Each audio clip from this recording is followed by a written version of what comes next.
Good morning. It's great to see everybody, and I know there's a lot going on today, so people may be coming in and out. What is your color palette for the Thanksgiving holiday, the solstice, Christmas, Hanukkah, Kwanzaa, the New Year? What colors paint your scene? For me, there's a range of browns from the sycamore leaves. There's the yellow of the ginkgo turning. There is the occasional grays of skies that just might offer rain. There is the color of layer after layer of darkness of night coming early, and the way the city lights shine at night. What are your sounds? Crunching leaves when you hike or walk in your neighborhood, the whistle of the Santa Ana winds in the canyons, the scrape of a rake on leaves, maybe an owl hooting. I had an owl near my home last night, which was amazing. We will have a likely first rainstorm of the season headed our way, maybe next week. And so the smells in my neighborhood, if we're talking about smells, are all the lawns being fertilized before the rain hits. It's a pungent odor, to say the least. Like it or not, the season of long nights is upon us. Light a candle, notice the circle of light, hold a hand to the warmth. How long has our species joined in this gathering around a circle of light in the darkness? This week, our nation celebrates Thanksgiving. At one level, this is a very human harvest festival that most cultures mark in one way or another. At another level, this is officially a very American national holiday with all the many complications and injustices and hopes our history carries. A national public day of thanksgiving and prayer regarding the establishment of our Constitution was first proclaimed by George Washington for November 26, 1789. Do you think of our Constitution while you put together your Thanksgiving gatherings, or while you make your plans to avoid holiday gatherings altogether? Holidays layer color upon smell, upon sound, upon religion, upon custom, upon family traditions, and upon state declarations. May you find your way towards your own presence in all of this. May you find your way towards that circle of light in the darkness as the earth turns towards winter. Come, let us worship together.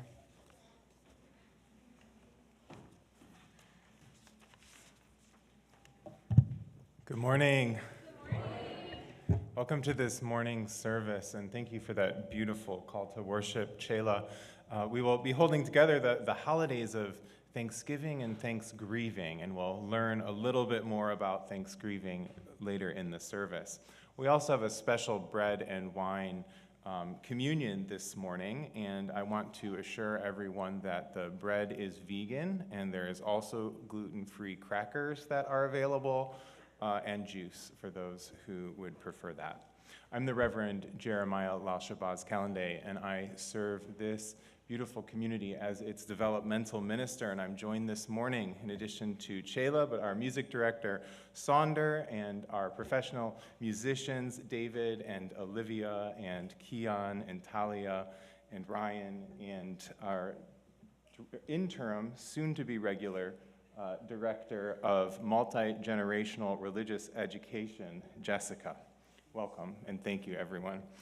Our Unitarian Universalist Congregation of Santa Monica is a contemporary liberal congregation with roots deep in our centuries-old traditions of Unitarianism and Universalism. We are an open and affirming congregation celebrating LGBTIAQ+ members and friends, working for justice for BIPOC communities and towards full inclusion of those living with disabilities, as well as protecting our precious planet home and all of its inhabitants. We draw upon sacred, secular, and scientific sources in our liberal tradition and welcome spiritual beliefs from all of the world's religions and from humanistic, atheistic, and agnostic wisdom. We're glad you're here this morning. If this is your first time joining us, or if you're still new to our congregation, we bid you a special welcome and we'll invite you to spend some time after the service meeting with some of our folks at our visitors table out in the courtyard, or perhaps perusing our online news magazine or website where you can find a lot more information about the many activities in the life of our community. As we begin, we always acknowledge that we gather upon the sacred lands near the life-giving waters and beneath the beautiful sky of indigenous people. This is the traditional home of the Tongva, Gabrielino, Keys, Ventureno, Fernandino, Tatvaviam, and Chumash tribes. We remember the painful histories of these lands and continue our commitments to justice and sovereignty for indigenous people. We light our flaming chalice this morning with these powerful words of the Reverend Angela Herrera.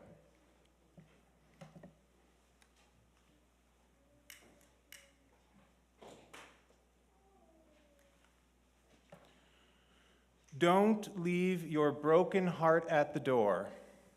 Bring it to the altar of life.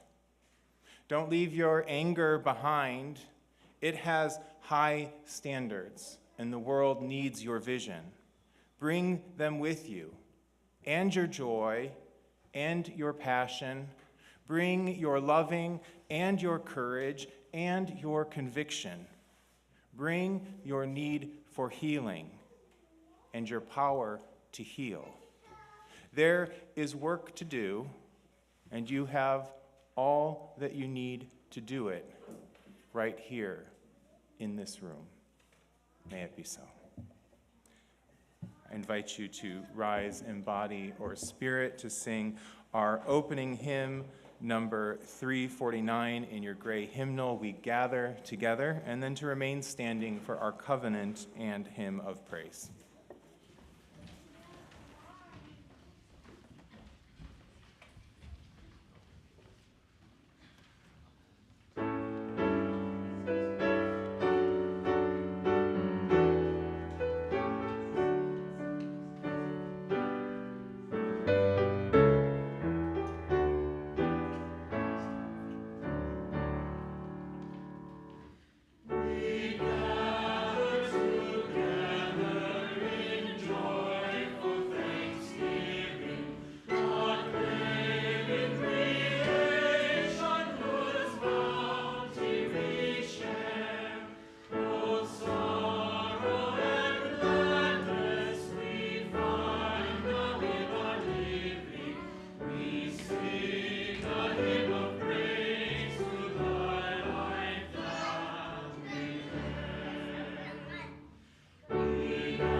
Love is the doctrine of this church.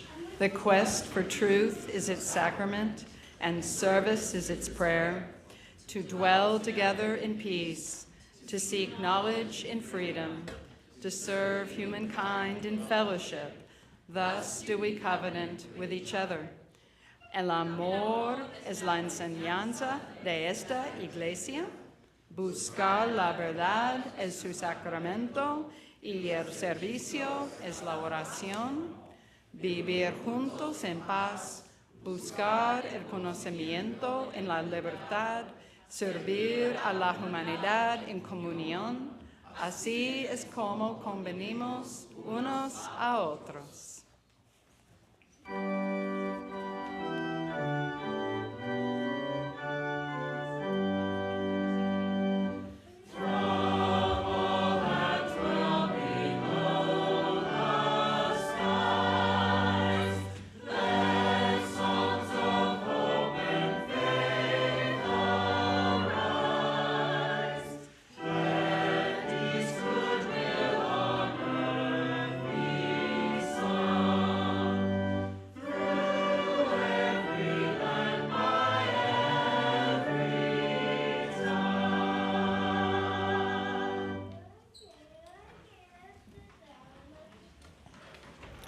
I'd like to invite you forward now if you have a donation to share for the West Side Food Bank.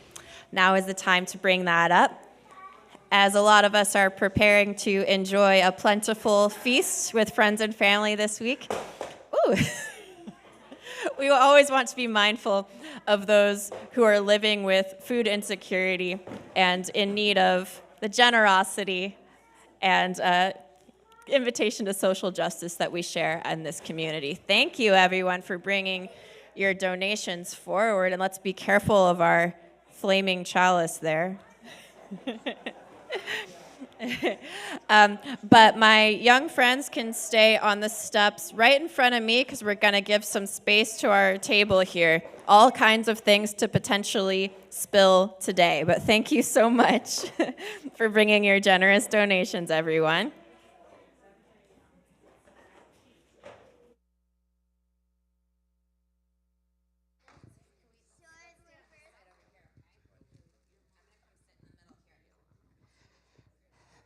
We're going to stay gathered up on the steps for our time for all ages. I'm going to plunk down here in the middle of you all. How are we doing today? Good. Here, do you want to? Oh. All right, we're knocking over some of our can towers, but a little bit of organized chaos is part of being inclusive of all ages here. We love it. Okay, so who was listening? What holiday is coming up this week? Thanksgiving. Yes, thank you. What do you all like to do at Thanksgiving? What do you think, Zia?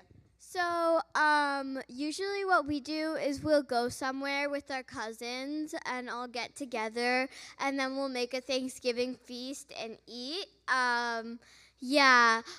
Another thing I like to do at Thanksgiving is the mashed potatoes. When we have mashed potatoes, I like to mix them with my cranberry. I love that too. Yeah, the savory and the sweet together. Lots of appreciation for that. Yeah, so we like to spend time with our friends and family, enjoy a wonderful meal, and of course, Thanksgiving. We're remembering what? To be thankful. Yeah. Do you have one? Yeah. So we recently read a book in the library. So it was a story about how this family was doing this. You know how sometimes for Christmas people will make chains out of paper loops? So they did that for Thanksgiving, except for instead of just putting it together, they wrote something they were thankful for and then made them into hoops. And then it would last them all the way until Christmas when they would make another one. That's a great idea. That's a great idea we could all do for Thanksgiving. So I wanted to share with you all just a tiny bit in the moment that we have about the story of what we call the first Thanksgiving, which happened back in 1621, right? And it's a history that I'm sure long books have been written about, but I just wanted to share a little bit about the history that we haven't always fully talked about in our country. And I think it's important to remember the indigenous people who are such an important part of American history and our traditions. Yeah.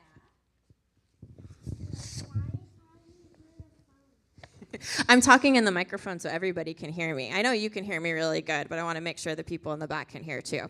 So what we're looking at here is we have a picture of some Wampanoag people wearing the clothes that their ancestors might have worn that have been similar to that way back in the 1600s. And so these, yeah, it looks like they're maybe making some food, making a fire. And so they're showing like what traditions used to be way back then and the traditions that are still preserved today. So this was the Native American people group that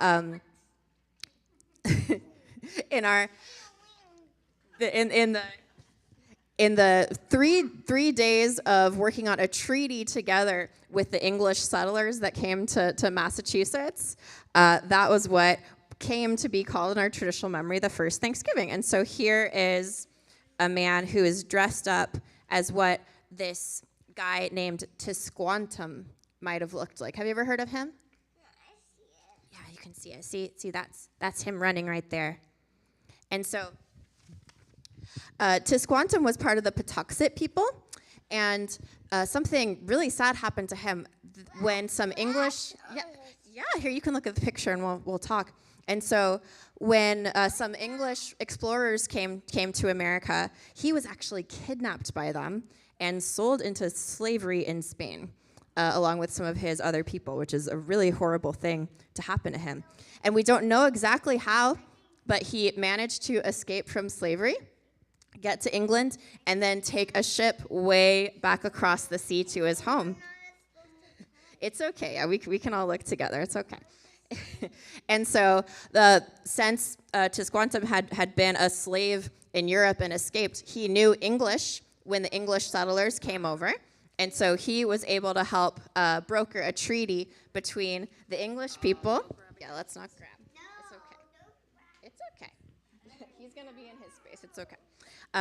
So he was able to make a treaty between the two people because he spoke English and he also spoke the Wampanoag language. And so here we have what some people might have looked like back then when they were making that treaty. And so a lot of this isn't exactly the same as kind of like what we see on old picture books and things like that when we read about the first Thanksgiving. It's usually a lot more complicated than that in our history. But it's so important to remember all the people that were involved and the people who, not just the fun and happy parts of our history, but sometimes the sad parts of our history, like when the treaties were broken with the Native American people, or that sad story about Tisquantum being taken into slavery. It's really sad to think about, and sometimes we don't like to think about sad things, but you know what? That's the only way, by remembering the truth, that we can build a future built on truth and around making a just and inclusive world for everybody. And so that's what I'm trying to remember this Thanksgiving, and I'm thankful to have you all on my team trying to build a more just world too. So thank you all for hearing my story, and we'll go ahead and head out to RE now, okay?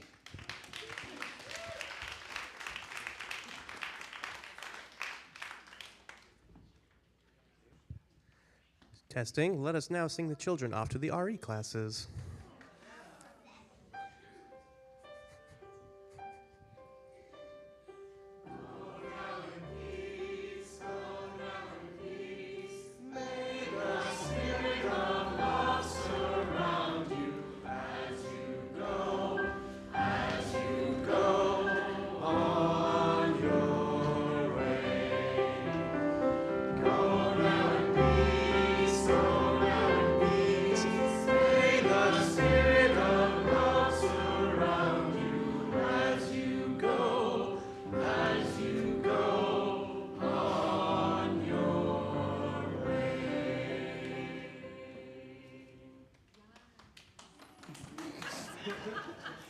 Thank you all. I do have a few announcements this morning, and the first one is, I love you all and I love your phones, but please do silence your cell phones for the service. We have a UU Association Common Read on January 11th on repentance and repair. Fits into our theme of repair this month. There are many ways to get this very relevant book. You can take a look online or ask around after the service to find out more. And just a heads up that our special guest minister, Chaplain Michael Eslan, is preaching Sunday, January 5th. And the last sermon of this calendar year, December of very many Sundays, has our beloved Reverend Kikanza Nuri Robbins preaching, so mark your calendars for that as well as we move to the end of 2024 and into 2025. Our fantastic choir is doing a Wine and Cheese Handel's Messiah sing-along, and that will be an event. So the evening, December 19th, be there or be square. Come around 6:45 to practice. Fortification served at 7, and the Wild Rumpus begins at 7:30. December 1st is the second part of our adult religious education series on religious naturalism. Einstein was a religious naturalist, among other cool people, so you need to explore more online and come to these. September 7th will be our Soulful Sundown holiday event. Start around 5:30 in Forbes Hall. I hear they'll be dancing. Right after the service today, stay for the craft fair and then the Zero Waste Thanksgiving Feast. Lots going on. And don't miss your last chance to purchase Bonnie Lambert's paintings that are hanging in the gallery. Those do come down today. Refer to the website or e-newsletter for more detail. There's much going on and much to be thankful for. Now it's also time for that very special moment of Greet Your Neighbor. But before doing so, please remember to listen for Ryan's piano cue to return to worship, where we'll then be following with our music for the morning. So please take a few moments to say hello, greet those around you, familiar and new.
Good morning.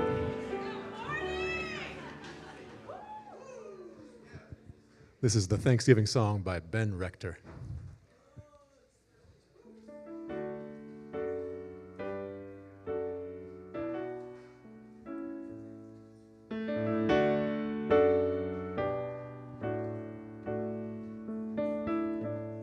Familiar highways lined with trees turned brown, making my way back to my hometown. Funny how this all looks different, but it feels the same. Like how life never stops changing, but some things never change. So fill your plate and fill your drink, and fill this house with family, the kind of love that all these years can't wash away. 'Cause the older that I get, I see that life is short and bittersweet. Thank God for this Thanksgiving Day.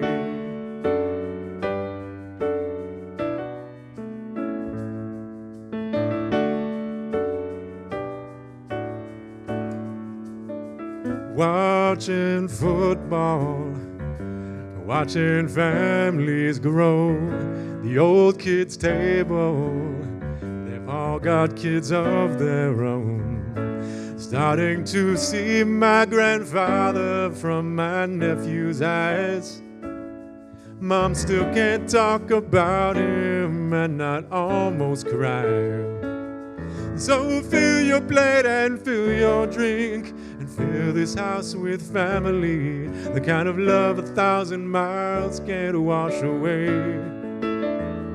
Because the older that I get, I see that life is short but bittersweet. Thank God for this Thanksgiving Day.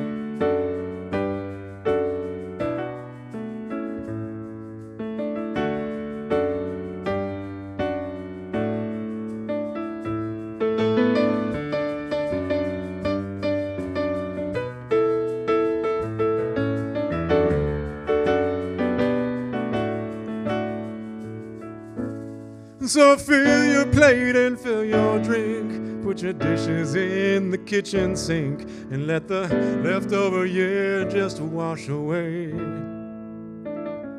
'Cause we made it through, I do believe, the longest year in history.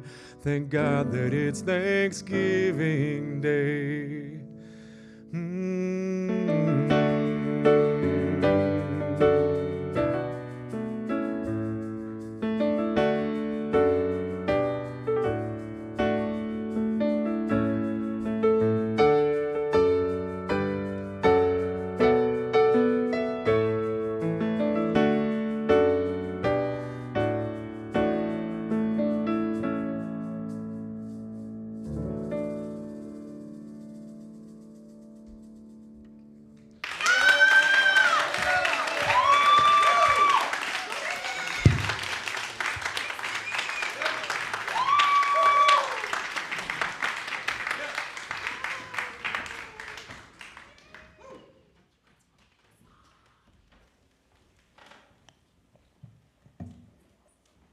Thank you. Let's deepen our time together now in sacred space through our practices of mindfulness, prayer, and silent meditation. Let's breathe together, welcoming the freshness of this morning and bidding farewell to the days gone by. Let us breathe together, feeling the invigorating sunlight that stirred us from our slumber.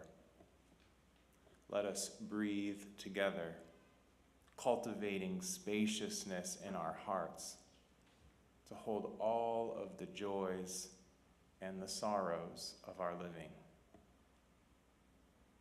Our mindfulness prayer this morning is a prayer for holidays with families by Suzanne Intriligator.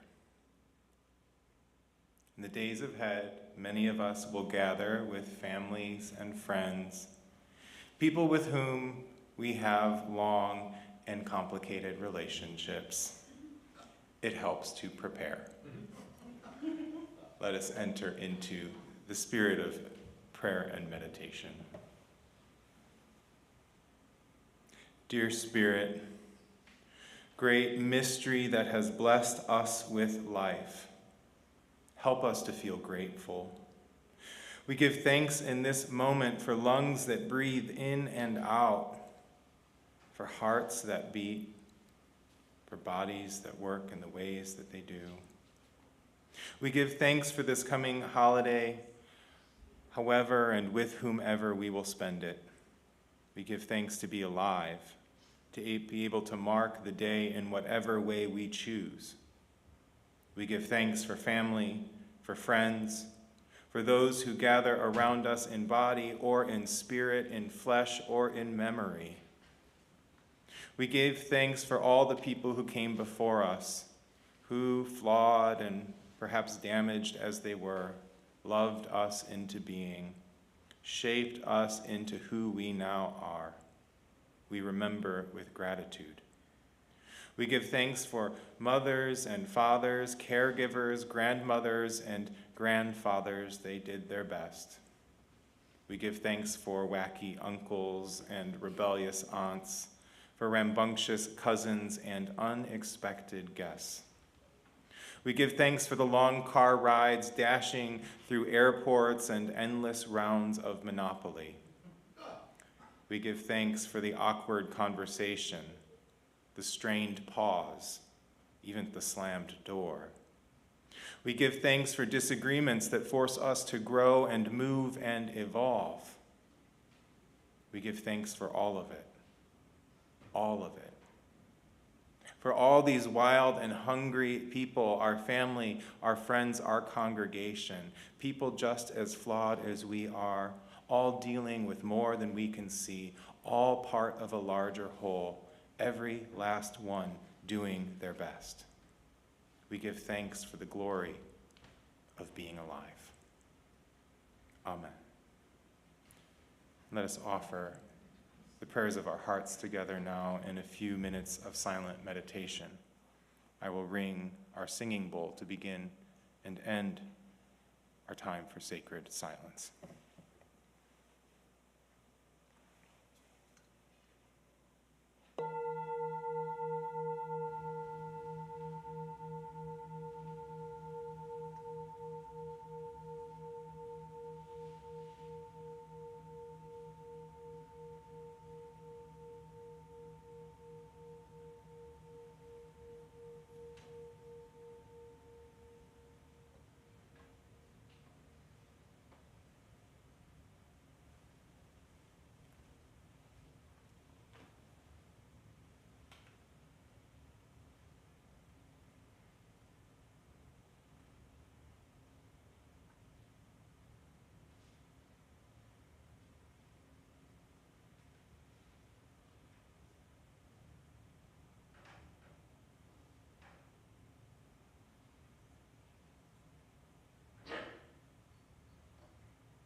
Gratitude and grief mark this holiday season as we offer our thanksgiving for the abundant bounties of life, and we mourn the painful histories of this land that so many call home.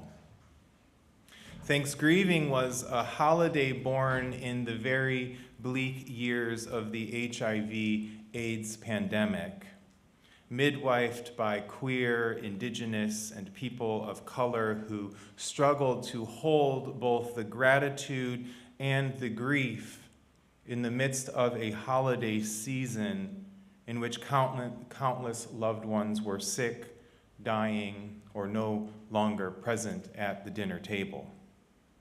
How can we be truly grateful if we don't remember the countless lives lost in the struggles of BIPOC, queer, and other marginalized people throughout history? We've celebrated Thanksgiving alongside Thanksgiving over the past 5 years in our congregation. And new dimensions of meaning were added as we struggled to survive and lost so many lives in our own very bleak years of our most recent global pandemic. It's a season of gratitude and grief when we remember the enormity of it all and recognize our place in the interdependent web of being, which is beautiful and broken, resilient and tattered, and continually in need of our mindful attention and mending.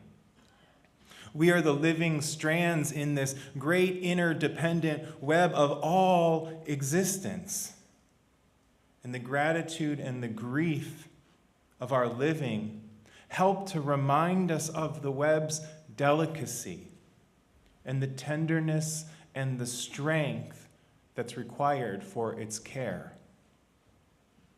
With gratitude and grief, we can strive to remember all that was, that is, that ever may be, if we're not numbed by the adversities of life, but instead find our agency and power to help bend that moral arc of the universe towards greater justice and equity for all people. When we learn to sit with these powerful feelings, gratitude and grief, we create a way for love to blossom in our lives in the form of liberatory action. Now, over the past few years, our liberal religious tradition's commitment to intersectional anti-racism and anti-oppression have led us to listen more deeply to the experiences of marginalized communities and to find ways to cultivate deeper solidarity and be more effective agents of change. We've engaged with Meadville Lombard Theological School's Beloved Conversations. We've participated in the last UUA Common Read, Mistakes and Miracles, Congregations on the Road to Multiculturalism. And we've deepened our consideration of how characteristics of white supremacy culture show up in our common life and what we can do to remedy these maladies. Each Thanxgrieving for the last couple of years, we've focused on Kenneth Jones and Tema Okun's popular framework provided in Dismantling Racism, a workbook for social change groups. In our first year, we explored the white supremacy culture characteristics of either-or thinking, a pervading sense of urgency, and a tendency towards perfectionism.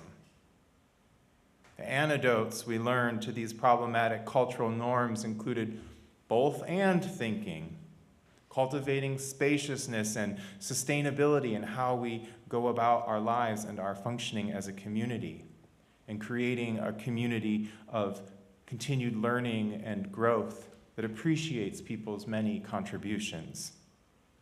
Now, this is an oversimplification, but I've written whole other sermons that go into great detail, and many other additional resources exist online for further exploration.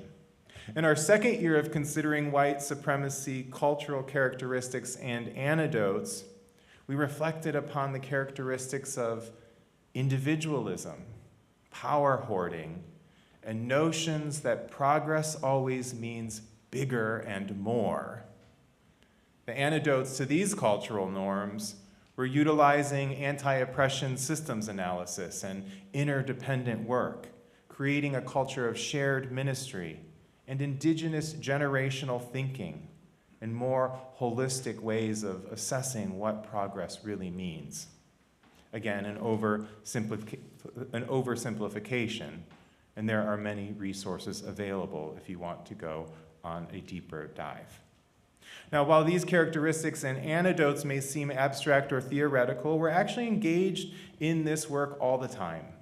And we're embodying this transformation in the way we go about congregational life. We made great strides, and our community should feel proud of the many efforts undertaken to support a more inclusive, multicultural, beloved community. Now, I know from the common observation that there's a fine line between a long sermon and a hostage situation, so I will be brief this year to leave us enough time to celebrate our special Thanksgiving bread and wine ceremony. The characteristics, this is serious stuff, y'all. The characteristics of white supremacy culture that I'd like to highlight this year in particular is fear. Forget being woke. I think anyone breathing is probably conscious of the multitude of ways fear is being used in our larger society to reinforce the power of dominant groups. It's the oldest tactic in the white supremacist playbook, and we also too likely fall victim to its paralyzing force at times. You may be feeling fearful right now after a brutal election season in which we all witnessed fear being used like a weapon to divide communities, harm people we love, and threaten the liberal religious values we cherish. Tema Okun writes, white supremacy culture, and racism are fear-based. White supremacy uses fear to disconnect us from each other across lines of race, to disconnect us from each other within our racial groups, to disconnect us from ourselves, to disconnect us from the earth, wind, and sky, and all the creatures that roam the earth, and to disconnect us from source, God, creativity, or whatever you call the wisdom we carry inside us. White supremacy culture, and racism use fear to divide and conquer, always in the service of profit and power for a few at the expense of the many. White supremacy culture cultivates our fear of not belonging, of not being enough. Living in fear that we are not enough, white supremacy culture teaches us to fear others or to hate others in an attempt, sometimes overt, sometimes unspoken, to prove to ourselves that we are okay. An easy way to prove that we are okay is to point the finger at all of those who are not.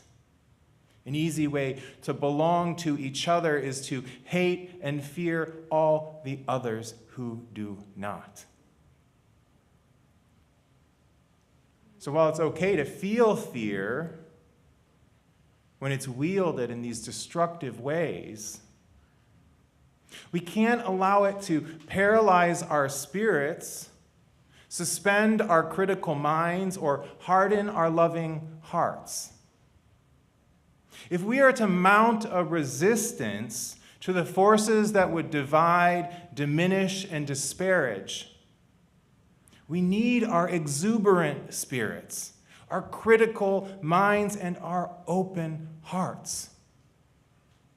Within ourselves, we can transform the fear, once we experience it and understand it, into greater momentum, courageous empowerment, broader solidarity, and creative action. Sitting with our fear is the only means by which we free ourselves from its influence and can be intentional about the positive changes we're called to make in our lives and in the world. Tema Okun further reflects, if we want to defeat white supremacy, then we have to get skilled at meeting our fears so that we're not manipulated by those who delight in seeing us go after each other and ourselves while they maintain power and control. If we want to transgress white supremacy, we have to get good at belonging to ourselves and welcoming each other into belonging. This requires emotional maturity and responsibility, mutual accountability and support, and knowing ourselves well enough to know when we can step up to belonging and when we need to step back to take care of ourselves. This is not easy. This is necessary. And the prize is belonging to beloved community. She continues, the antidotes to fear include first and foremost naming it whenever it arises, whether in a group or in us individually. We must collectively and individually develop skills to meet our fear, sit with our fear, name our fear, and work to avoid letting fear drive our beliefs, our actions, and our decisions. Meditation, silence, music, dancing, poetry, drawing, singing, resting, brainstorming, compassion. We have a lot of options for how to meet and sit with our fear, end quote. So it's here in this work that we do together through our multitude of ways of cultivating belonging, emotional maturity, mutual accountability, and through activities, groups, and initiatives that help us to work through our fears in healthy, liberatory, and transformative ways. So in this time of heightened fears, let's sit with them. Let's see what they have to teach us. Let's not be immobilized, overwhelmed, or manipulated, but catalyzed, revitalized, and deliberate as we summon a liberatory love from deep within ourselves, our communities, and life itself that's capable of casting out all fear. May our liberal faith be ever so fearless and our resolve ever so courageous as we hold hope for the future. May it be so. Amen and blessed be.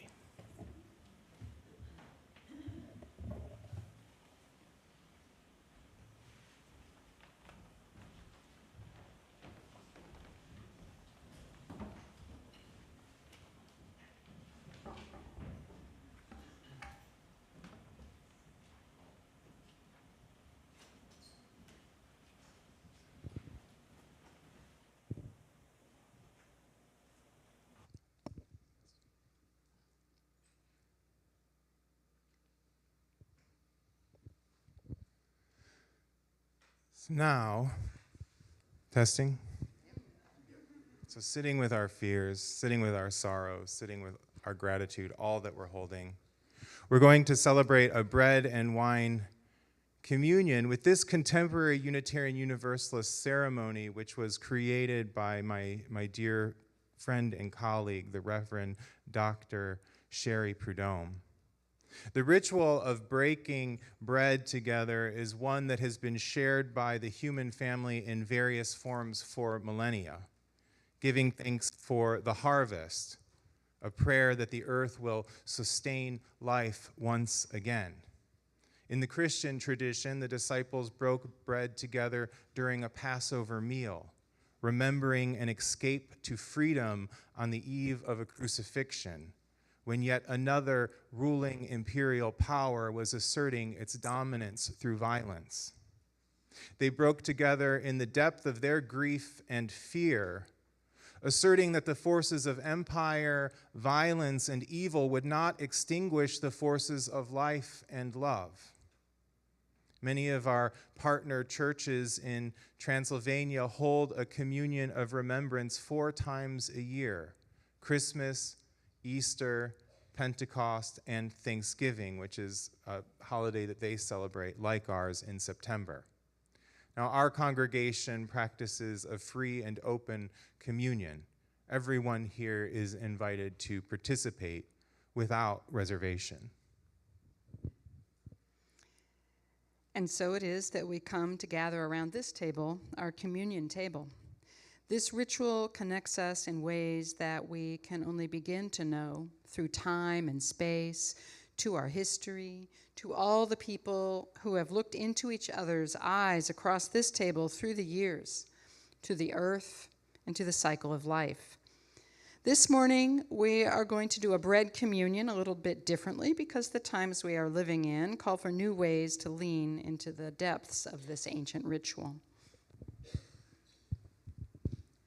Shayla and I will pass our baskets of bread and gluten-free crackers if you choose. So please take a piece of bread or a gluten-free cracker, but please don't eat it immediately. Just hold on to it for a moment.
Now look around you.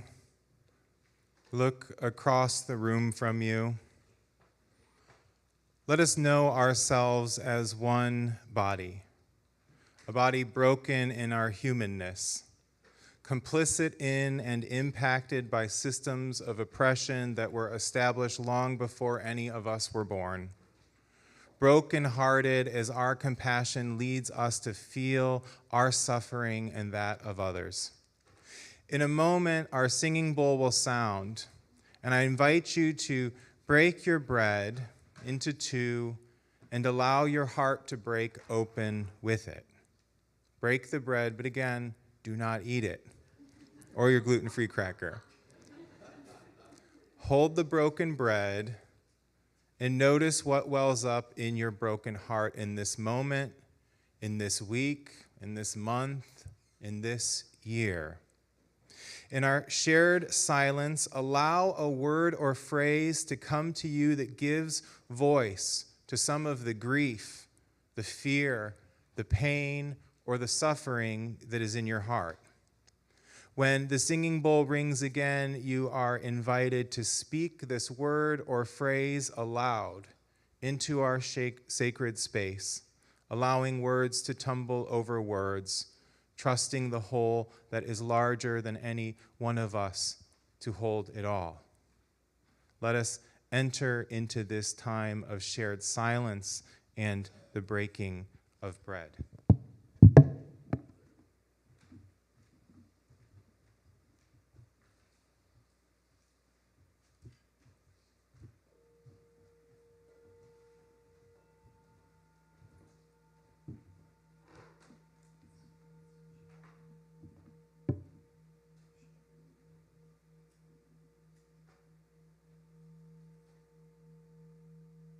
I invite you to speak aloud any heartbreak, sorrow, fear, or grief in a word or phrase that comes to you. Desperation. Blue bracelets. Defeated.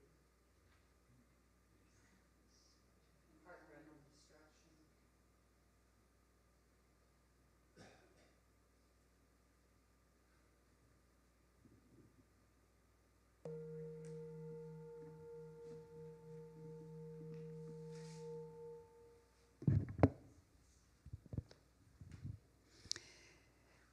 In this space of our community, gathered in a circle, having given voice to our grief and pain, let us note the larger forces that hold us. The earth, its large body which holds us, sustains us, and gives us life. The floor, the walls, the roof of this very building. The ultimate mystery, the source and sustenance of all creation that some call God, the abiding force of love that holds us. and will never let us go.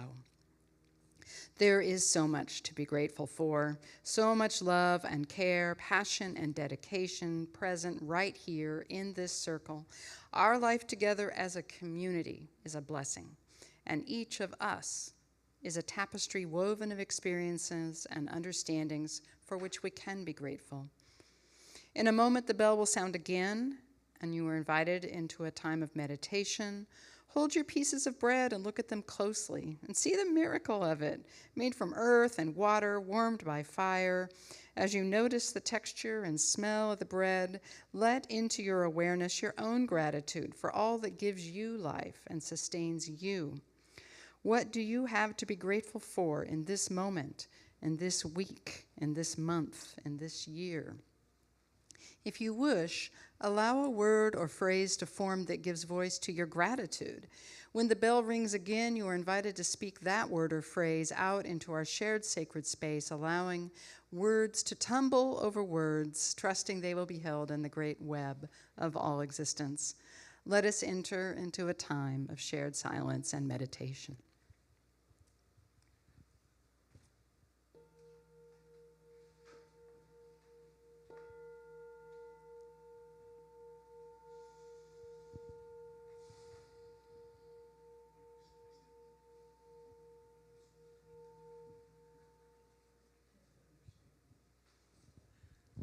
You're invited to now speak aloud your word or phrase of gratitude.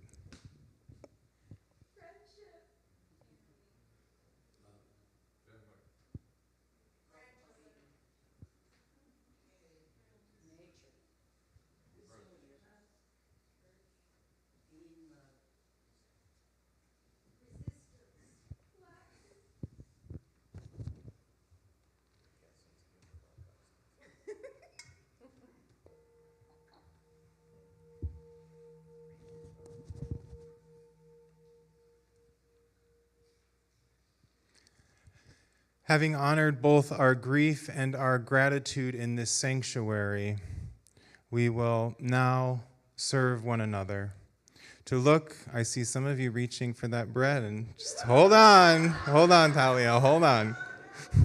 This isn't a Christian service, it's a little bit different. To look into another's face and to see their brokenness and their blessing, the reflection of our common humanity, to eat the fruit of the vine, to be nourished, to notice again that the forces of life and love persist. If you wish to remain in your seat and would like a cup of juice brought to you, please raise your hand and an usher will serve you at your seat. If you wish to come forward to the communion table, you will meet someone across from you. Take turns holding the cup of juice, or in this case, we have juice with a little foam on top because it's carbonated, and the wine is on the other side, a darker red. Take turns holding the cup of juice or wine for one another to dip the bread or cracker in. Once you've both eaten your bread, you can return to your seats. Let us begin. So again, for those of you who are new to this, because we're a UU community, you're just going to take the bread. So hold the cup for someone else. You can form a line to come forward. There's 4 cups of juice and of wine, whatever you prefer. And hold the cup for someone else. Maybe we can demonstrate. Hold either the juice or the wine, whichever you prefer, and then allow them to dip a piece of their bread and to eat it and to do the same in return.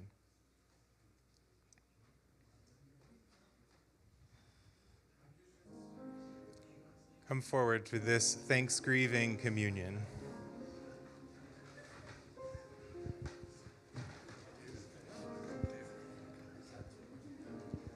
We can form one line on this side and one line down the center aisle.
Thank you, everyone, for participating in that. Your offering today goes to support the work of multiple groups in the church, and that both care and repair, that kind of activity, care and repair, is at the center of so many of our activities in the church. And today I'm especially thinking about our adult RE that helps foster community and engagement with each other and with our UU principals in the wider world. The discussion groups, book groups, focus sessions like the current Religious Naturalism series are such an essential part of our church. That group is just one of many church efforts that your donations today support. In addition, half of our Sunday offering this month goes to the United American Indian Involvement Incorporated group, established in 1974 and celebrating 5 decades of commitment and resilience. The 50th anniversary of UAII stands as a testament to that organization's profound impact on the Native American community. The organization's mission is to promote and support the physical, behavioral, and spiritual well-being of American Indian Alaska Natives in the urban Los Angeles area by providing comprehensive integrated services that focus on all age groups and incorporate American Indian Alaska Native cultures and traditions. We invite you to contribute today in whatever way feels right for you. Ways to give are displayed in the slide behind me. All ways of receiving support are gratefully accepted. Cash or check can be placed in the offertory bags that will be passed around shortly. Thank you. Thank you for all that you give, monetarily and through your time and energy to this beloved community. The ushers are invited to come forward. Your offering will now be gratefully received.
May you go forth into this day with your gratitude and your grief, singing praise for the incredible gift of life, remembering the communion we share with each other, with all of humanity, with our precious planet home.